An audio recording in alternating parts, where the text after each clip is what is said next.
What's up guys, welcome, this is an intro. Hi, let's get into this. I just woke up, but I want to make a video. So, we're gonna look at this piece of garbage that we have here. If you've seen this, my top 8 list from the Yu-Gi-Oh! Legacy June's Duel tournament, you probably wondered to yourself, or I hope you did, like, what the fuck is this? What? This is top 8? Bruh. I'm not gonna lie, if you looked at this and you said like, oh yeah, let's top that. Yeah, definitely. There's something wrong with you, because this isn't the top deck at all. This is garbage. We're gonna make a video about it anyway, because you guys love that. And it's the first time I have a top work with FTK, bro. FTK. Told you guys, all you need in life is FTK. Here it is, man. Here it is. Here is FTK, bro. So, as you see, it's a little bit of a cheat, because I side to FTK. Main deck is Inner Conflict, Fitting Room. So I switch from OTK to FTK. Strategy is, first I OTK him, then he lets me go first, because he doesn't want to be OTK'd, then I FTK him. Get it, bro? It's big brain. It's big brain. Except it failed, because I'm not big brain. And I made few mistakes. And when you try a tournament, you make few mistakes. Especially if you play all the garbage like this, there's no way you can make a mistake, then you're out, man. So yeah, there were a few problems with this. I want to get into first. That looking back at it, watching replay 4 times, thinking about it. First of all, if you side to the FTK, you don't have nearly enough draw spells to actually draw into a 3 life person. You can get maybe 1 or 2 if you're lucky. And sure, if you're lucky, you're just seeing all your little darknesses while fitting rooming and getting as many monsters as possible. You have no problem. But if you're like me, you're probably not even getting fitting room. So yeah, that went terribly wrong. So siding to the FTK, nah, probably not a good idea. The main deck, the Inner Conflict Fitting Room, is that a new deck we have to look out for? Is that something that works? Well, it can work, but if you want to win in tournaments, I definitely recommend not doing this. But even so, yeah, this is it. There's not a lot to explain. Got Inner Conflict, yeah, that's just a deck on its own. Whatever you smash that into, that's just new mob deck. That's just like all the other things we have. And then we have 3 Armored Zombie, 3 Crash Clown, 3 Dragon Zombies. Those are the best level 3 or lower dark monsters that I could have for a lure. 3 or lower because we want to draw into the fitting rooms because it's a fitting room deck. 3 Tribute to the Dunes because it's an auto Moth, it's an auto Zoma, you know, takes away problem cards. Takes away defense if you want to OTK. 3 Twisters because Soma, Nightmare Wheel. These are problems, and even against Parasites. These are problems, you want to get rid of this kid. Main deck 3 of each, you're probably getting through all the answer that is there in this format. And the side, yeah, Dark Red Enchanter because I felt like I can still do the Inner Conflict if I wanted to be fun. White Elephant Kid because I realized I needed at least some more draw power, but I couldn't get in enough. 3 Life Force Ward because that's mandatory for the FTK. And then we have Twisted Personality because it's the best skill, and if it would work, you got to see the Twisters and Fitting Rooms, you at least got to do like pop pop pop pop, that's already 1 discard. So that would be 1 discard, throwing 1 of these 2, and then 3, 4, 5, some way, you could get there. I didn't, but you could. If you main deck this, I would probably play it something like this. 20 cards to be first, so that you have more chances of it. Side tech, yeah, whatever. You You can side something in instead of the light push force in case you have to do a second, that kind of stuff. We'll decide that. Whatever. There's a big problem with fitting room decks in this format. When fitting room decks came around, it was still aight to have like a 1500, 600 monster. I mean, you could be overpowered sometimes, or crash into them. You could walk over. You could walk over end zones. You could walk over smaller monsters. You had Windstorm Sphere previews usually that you could use to put your opponent into defense. Sometimes you have to mirror. In all of these cases, you can get over it. Blue Dragon Summoner, Lord of Beasts, enough things you can get over. This format, Gearfried, Command Knight, Gaia's Moth, Tribute Monsters, all of that shit, terrible problems. Can't get over that. All shit. So there's definitely a problem why you shouldn't be doing that. There's a few problems. But anyway, even so, we are going to get into the replays. Then you'll at least see where it went wrong and how I almost did win again though. So it has potential, just not a good deck. But sure, you can do something with it. So, okay. I'm gonna fast forward and just pause in between the game. So this was my game against Hobby House.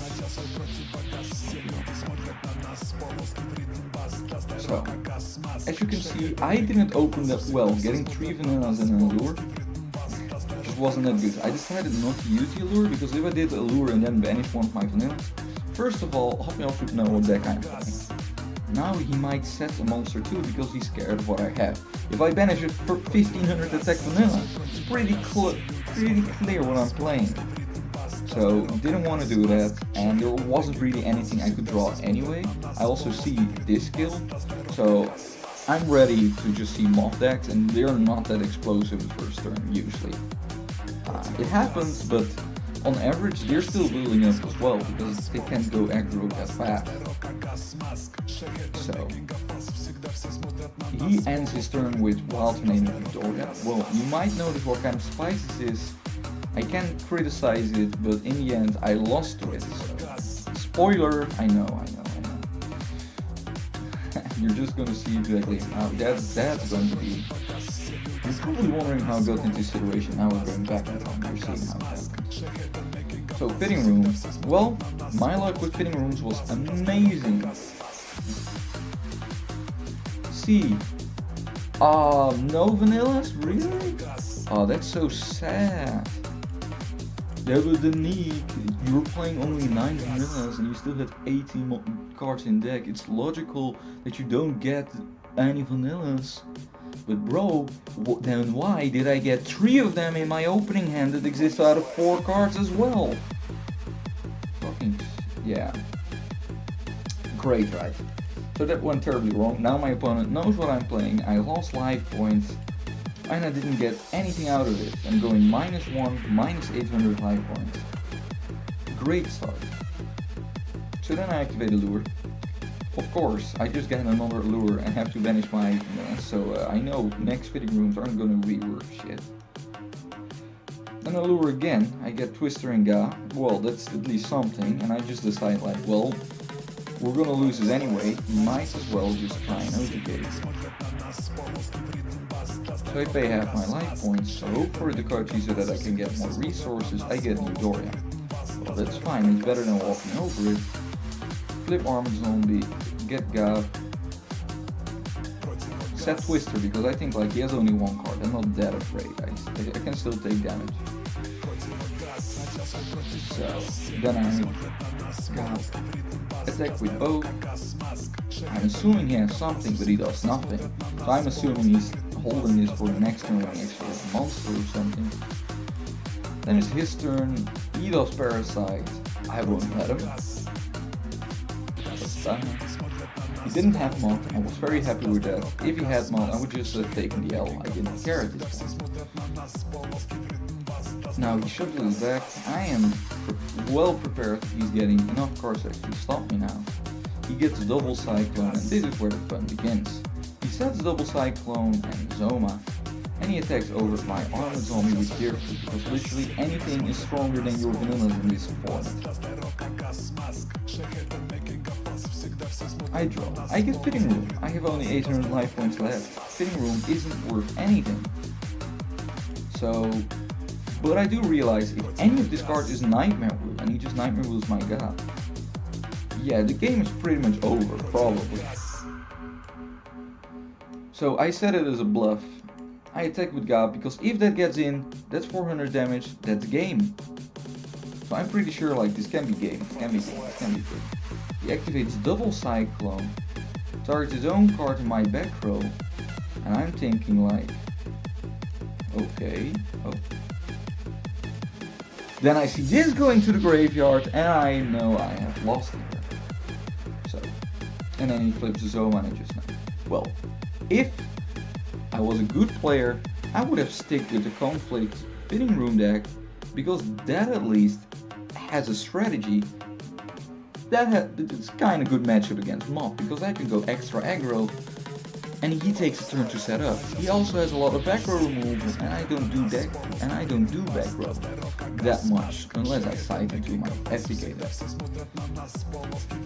But then the voice in the back of my mind said, Danique, just FTK bro, just do it bro. And yeah, that voice made me lose in the end. Because as you see, I'm not getting Fitting Room or a draw spell, but I do get 2 vanillas, of course. That's what you want in this deck. So yeah, I've already told him I decided to twist it. In his turn I realized like I need to flip this, because Twisted says that. He knew it, I posted it well before I even showed you when it first so. I have Offerings Light Force Sword. He has a good hand, especially after you drew him off. You could debate that it's not that good, that it's actually a brick, but like, if I have any disruption for his Parasite, you want this in hand. And even if he summons another Paranoid, he still gets to summon this from hand in a protected chain, so it doesn't matter if you draw it or if you do that. Not that much, unless he draws another Parasite with it. You walked over Clown Zombie, I just let him because there's no reason for me to do anything about it. I draw Fitting Room and I'm like, I guess. I activate Fitting Room. I'm ready for at least to get like 1 or 2 monsters, 1 or 2 beat sticks, so that together with that I can Offerings to the Doomed on it and try and go for the OTK. He might have back row, I thought, but I was like, last time he also had bluff, so who knows what it is. And of course I got only Clown Zombie, so that's not an OTK at all. I don't have anything, and from here on the duel only goes further into the trash. He takes one of my monsters to do this. I realize Light Force can't be done because it's in a protected chain. He runs over everything I have. I have to do Offerings to the Doomed, and I didn't get a draw, so it's a win for you. I lost. Yeah, I didn't say GG if you noticed that, because I was extremely salty, and I felt like it was way better to just leave than to put my salt on him. So Hoppy Hops, if you're watching this, nothing personal man, great duelist, you did well, congrats on the win. I just wanted to spare you from any salt that I was having at that moment. But it's fine in the aftermath. Like I did it as a joke. I was just salty that it was so close the first time and then the second, that yeah, I didn't have luck with my Fitting Rooms. But that's it. That's basically it. So yeah, this is the deck. Do I recommend any of you playing this deck? No. That's it. Thanks. This is an outro. Don't forget to like and subscribe. More content coming more frequently this time. So yeah, hope to see you next time. It's the Card Game Philosopher out. Adidas, Krasovki, Ty Palowski.